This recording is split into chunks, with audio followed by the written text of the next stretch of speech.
ఏకాదశి వ్రతం నాడు ఉపవాసం ఉండటమే ఈ యొక్క ఏకాదశి వ్రతం.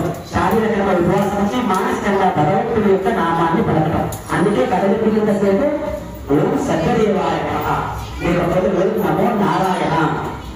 మీ మనస్సులో ఏది ఈజీగా వస్తే అది పడుతూ ఉండండి. కథ శ్రద్ధగా వినండి.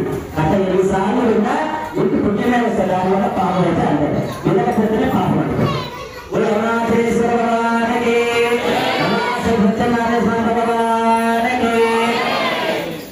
స్కాంద పురాణాంతర్గతే దివాకాండే రాసు సత్యనారాయణ స్వామి పథకాల ప్రథమోధ్యాయ ప్రారంభ. మొదటి కదా ముందు ఉండండి. పూర్వకాలప్పుడు నైమిషారణ్యంలో సూత మహర్షి శౌనకాది మహాములు చెప్పారట.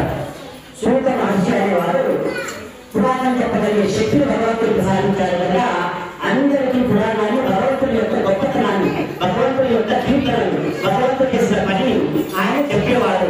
శౌనకాది మహాములంతా వినేవారు కూడా ముందు. ఇదంతా ముందు ఎక్కడట్టు ఈ యొక్క వ్రతాన్ని వింటున్న వాళ్ళంతా ముందుతో సమానం. వాళ్ళంతా వింటున్నట్టే లెక్క. మనకి భగవంతుడిని పిలిచాల్సి ఆ భారతదేశంలో తెలంగాణ రాష్ట్రం కలదు. ఆ రాష్ట్రంలో హైదరాబాద్ నగరం కలదు, రంగారెడ్డి జిల్లా కలదు, దాంట్లో మీరుపేట కలదు, మీరుపేటలో మురళీ కృష్ణనగర్ కలదు, దాంట్లో ఈ సీతారామ స్వామి సీతారామచంద్ర స్వామి దేవాలయం కలదు. ఆ దేవాలయంలో నీకు పీఠ ఏర్పాటు చేశాము. ఆ పీఠలో వచ్చి కూర్చోయ్యా, నీ కాలు పడుతాము, నీకు స్నానానికి నీళ్ళిస్తాము, నీకు వస్త్రం ఇస్తాము, నీకు పంచామృత స్నానం చేయిస్తాము, నీకు చూపం ఇస్తాము, నీకు అగరబత్తులు ఇస్తాము, నీకు హారతి ఇస్తాము, నీకు నైవేద్యం పెడతాము, నీకు మంగళహారతి పెడతాము, తర్వాత నిన్ను పంపిస్తాము. ఈ పూజలో పాఠం ఈ యొక్క పూజకు కూడా ఆయన వచ్చాము. అట్లాంటి కొన్ని బ్రహ్మాండ నాయకుడైన సింహావిష్ణువు మన దేవాలయానికి వచ్చిన సుమతిగా నిలుగుతున్నా. ఒక ఎమ్మెల్యే కానీ, ఒక రాజుగారు కానీ, ఒక మన లీడర్ కానీ వస్తే కుంచుకుంటే అట్లా ఎదురవుతూ ఉంటాం. మరి అట్లాంటి కొన్ని బ్రహ్మాండ నాయకుడైన సింహావిష్ణువు ఎక్కువగా వచ్చింది మన కోసము సత్యనారాయణ స్వామి రూపంలో వచ్చి ఇక్కడ అర్థం ఉంటుంటే మనం మాట్లాడితే ఏమి లాభము? ఎక్కడికి పోయినా ఈ మాటలు చెప్పండి. సంసారం నుంచే మనం మాట్లాడకుండా శ్రద్ధగా వినగలిగితే పూర్తి ఫలితాన్ని పొందగలుగుతాం. అది దేవాలయంలో ఉండాలి.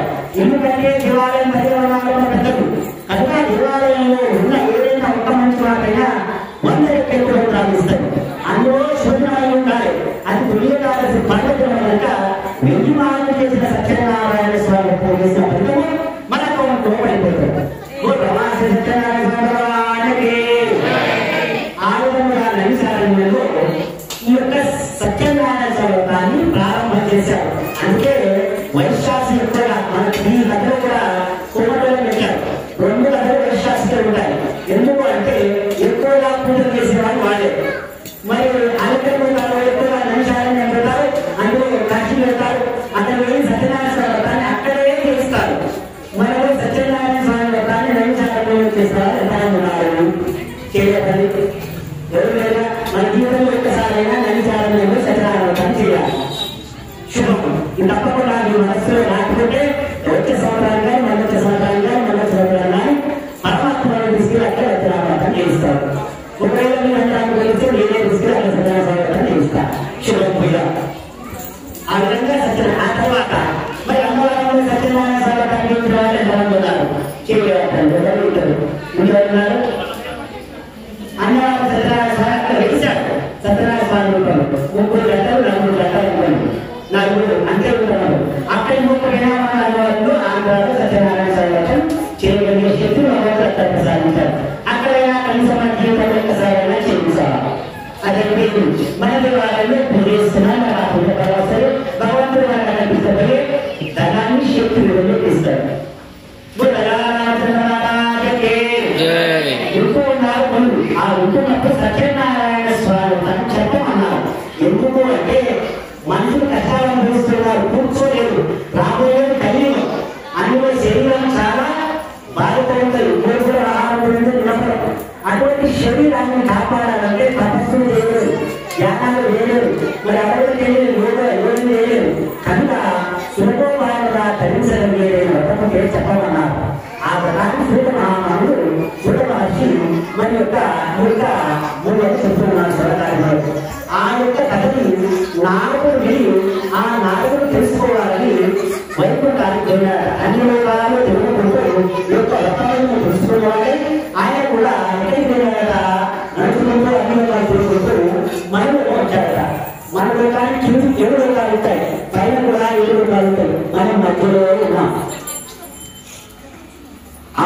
ఇతర సుతల మహాతల పాతాల సప్తలోకాలు కిందకుంటాయి. పైకి అదే పూర్వలోకం ఉత్తరలోకం సత్యలోకం మనోలోకం ధర్మలోకాలు ఉంటాయి. ఆ లోకాలకి కింది లోకాలు కలిపి మన మధ్యలో ఉన్న భూలోకంలో నాలుగు మహాములు వైకుంఠం నుంచి గుర్తుకొచ్చి భూలోకంలో ఉండే పరిసరాలన్నీ కనిపెట్టారు. కనిపెట్టి అందరికీ ఎవరికి సుఖం లేదంట, ఎవరికి ఆనందం లేదంట. వాతావరణం తెలుసుకున్నారు. ఎన్నో చెప్ప నుంచి పుట్టు చస్తూ ఈ శరీరం మానసి కూడా వేసుకొని కాళ్ళను పడుకొని చేతులను పడుకొని నడుములు పడుకొని ఆరోగ్య భాగాలు బాగా జరుపుతున్నారంటే ఒకప్పుడు బాగా బాధ చేసి వీళ్ళకి ఎన్నున్నారైనా వేరు చేయాలని నాకు ఎక్కువ చేస్తారు. కళం పెట్టాలంటే అలానే కళం వెళ్ళగలని చేస్తారు. ఆ నాలుగు హామీ పెట్టుకుంటారు. ఇదంతా పోషించేవాడు సృష్టించేవాడు బ్రహ్మానికి పోషించే కథ శ్రీ మహావిష్ణువు యొక్క వీళ్ళందరూ బాగా చెప్పారు. బాగాన్ని ప్రసారం చేయాలంటే వైకుంఠవాస దగ్గరికి వెళ్ళాలి. వైకుంఠానికి వెళ్ళాడట. వెళ్ళినప్పుడు ఆయన ఎదుగుతా ఉన్నాడట. అంటే శాంతాకార కుల సేవనం పద్మనాభం సురేశం విశ్వాకారం సకృశం వేదం సుమానం లక్ష్మీకాంతం ఉద్యానగమ్యం వందే విశ్వం ఆయన పడుకున్నాడట. ఇక్కడ పావులు పడుకున్నాడ. పావులు పడుకున్నాడట. పాలసముద్రం పాలసముద్రం కానీ ఎప్పుడు పాలసముద్రం దాని మీద పాములు పడుకున్నాడట. ఎక్కడ పడుకున్నాడట? ఎన్నో పడుకున్నాడట. అమ్మవారు ఏం చేస్తున్నాడట? తాను పడుకుంటాడ. వీళ్ళు ఎప్పుడైనా విష్ణుమూర్తి పాదాలు ఆశ్రయిస్తే లక్ష్మీకి అంటే ఉంటుంది. లక్ష్మీ అమ్మవారు మనం ఎంత ఉండాలంటే మన ఇంట్లో ఉండాలంటే శ్రీమన్నారాయణ యొక్క చరణాలు మనం పట్టుకోవాలి. అందుకే వైకుంఠవాసులైన కలియుగ ప్రత్యక్ష దైవం శ్రీ మహావిష్ణువు అవతారమైన వెంకటేశ్వర స్వామి ఎదుగుతాడు. చెవులు చదివాడు. అందరూ ఎదుగుతాడు. నా కాదు కూడా లక్ష్మి నా నక్షత్రంలో లక్ష్మి ఉంటున్నాను. చెవులు చదివించాలని అందరితో లక్ష్మి పెడతాను. ఎందుకంటే కాకపోవడం అంటే కలియుగంలో భగవన్నామం తప్ప భగవంతుడు చరణాలు తప్ప నువ్వు రక్షించలేవు చెప్పడం అన్నమాట. ఆ విధంగా చెప్పినప్పుడు ఆయన స్వామి స్పష్టం చేసినాక సత్యనారాయణ స్వామి శ్రీ మహావిష్ణువు స్వామి మన ప్రజలంతా కష్టాలు పడుతున్నారు. ఇలాంటి తిరిగి లేక అనా కష్టాలు ఇస్తున్నారు. మరి ఇబ్బందులు పాలవుతున్నారు. గోవులతో డబ్బులతోటి బాధ అనుభవిస్తున్నారు. వారు సులభంగా వాళ్ళు పనిచేయలేదు. అంటే ధ్యానం చేయలేదు. గుడికి రాలేదు. గుడికి చేయలేదు. మరి గుడికి దీపారాధన చేయలేదు. చాలా బాధపడుతున్నారు. ఏదైనా చిన్న ఉపాయం ఉంటాయని చెప్పి వాళ్ళను మరి కష్టాల నుంచి జగన్ స్వామి అని అడిగాడట. అడిగితే స్వామి కూడా సంతోషించినాడట. అంటే మానవుల కోసం ఉత్తరం కోసం అనుకున్నావు ప్రశ్న నీ కోసం చేయలేదు కదా అంటే అయ్యా ఆయన కోసం చేస్తున్నాడా? ఆయన కోసం చేస్తున్నప్పటికీ కళ్యాణమే కదా. మీ అందరూ 516 శక్తులు చేశామంటే అయ్యారు కనుక క్షమించగలిగాడు దేవాలయం కనుక మరి ఆయన లోక కళ్యాణాలు అడిగావు కనుక సంతోషం పడి మా బిడ్డల కోసం అడుగుతున్నావు కనుక చెబుతున్నాను. సత్యనారాయణ స్వామి వ్రతం ఒక మహత్తరమైన వ్రతం లేదు. ఆ వ్రతాన్ని చేయమని చెప్పు అని చెప్పారట. ఆ వ్రతాన్ని ఎవరైతే చేస్తారో వారికి విద్య లేని వారికి విద్య వస్తుంది. మరి ఉద్యోగం లేని వారికి ఉద్యోగం వస్తుంది. వివాహం కాని వారికి వివాహం అవుతుంది. సంతానం లేని వారికి సంతానం అవుతుంది. గృహం లేని వారికి గృహం లభిస్తుంది. అయ్యా నువ్వు చేసిన గృహం లభిస్తుందా అని అడిగి వారి రాయవాసం అవసరమా? నీ జనం తప్పకుండా ఇల్లు అడుగుతున్నాను, తల్లి అడుగుతున్నావా? ధర్మంగా అడుగుతున్నాను. ధర్మం పదులు అధర్మం. పదులు సంపాదించిన అత్యాచారం అంతమందిలో ఆత్మారాములు మనకు సొంత ఇంట్లో ఉండే అవకాశాన్ని అద్భుతాన్ని కలిగిస్తున్నాక ఏడు వాళ్ళకి ఉన్న వాళ్ళకి పిల్లలు ఉద్యోగంలో స్థిరపడి సంతానం వారికి సంతానం కలిగిస్తున్నాక నువ్వు ఎలాంటి చేస్తావు? అది ఇట్లా భక్తి శ్రద్ధకు భక్తి ఉండాలి, నీకు శ్రద్ధ ఉండాలి. అట్లయితే పూర్తిగా ఫలితాన్ని పొందుతారయ్యా అని చెప్పారట. స్వామి తగ్గట్టు వ్రతాన్ని ఏ విధంగా చేయాలి అని చెప్పినాక మా కుమార్ గారు వచ్చారు. వచ్చి స్వామి స్వామి అంటే ఇంతకుముందు చేసిన అవకాశం ఉంటే చేస్తాం మనం చేయడం వలన ఈ విధంగా చేయాలని నారద మహామునికి అప్పుడు మొదటగా ఎవరు చెప్పారు? శ్రీమన్నారాయణుడు తన వచ్చి చెప్పుకున్నాడు.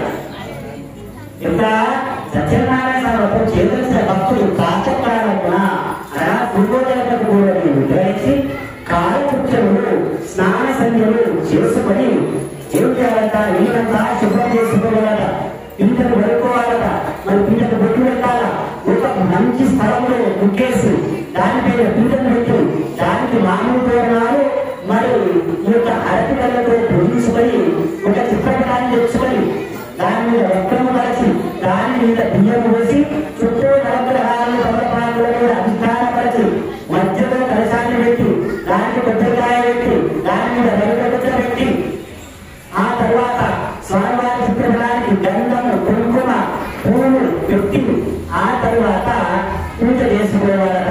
బ్రాహ్మణోత్తరం పిలిపించుకొని యథాశక్తి నీకు శక్తి ఉంటే బ్రాహ్మణోత్తరం పిలిపించుకో, లేకపోతే పుస్తకంలో చెప్పినారు.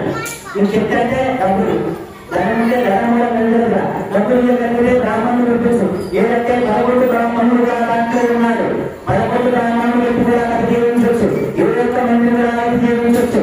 ఒకరి వెళ్తాను కానీ ఆ విధంగా కథ జీవించుకుంటే ఆ తప్పుగా మన బంధువుల కూడము మరియు స్నేహితుల కూడము ఇంటర్వ్యూ తీసుకొని వాళ్ళకు కూడా ఈ యొక్క కథను వినిపించి, అంటే మనతో పాటుగా వాళ్ళు కూడా అన్ని విధాలటువంటి సౌఖ్యాన్ని, శుభాన్ని, శాంతిని ఈ యొక్క కథలో ఉండే మా యొక్క గొప్పతనాన్ని తెలుసుకోవాలని అందరినీ పిలిచే బాధ్యత పెట్టుకొని భక్తులకి అందరినీ పిలిచి అందరినీ పిలిపించుకొని బ్రాహ్మణోత్తరు కథలు పిలుచుకొని తీర్థ ప్రసాదాలు తీసుకొని సాయంకాలం వరకు హరినామ సంకీర్తనతో గడిపి, అంటే రామనామం కానీ హరినామగా ఓం నమో నారాయణ మంత్రం కానీ ఓం సత్యనారాయణ స్వామి అని మంత్రాన్ని కానీ పడుతూ మనసులో సాయంకాలం వరకు గడపగలట.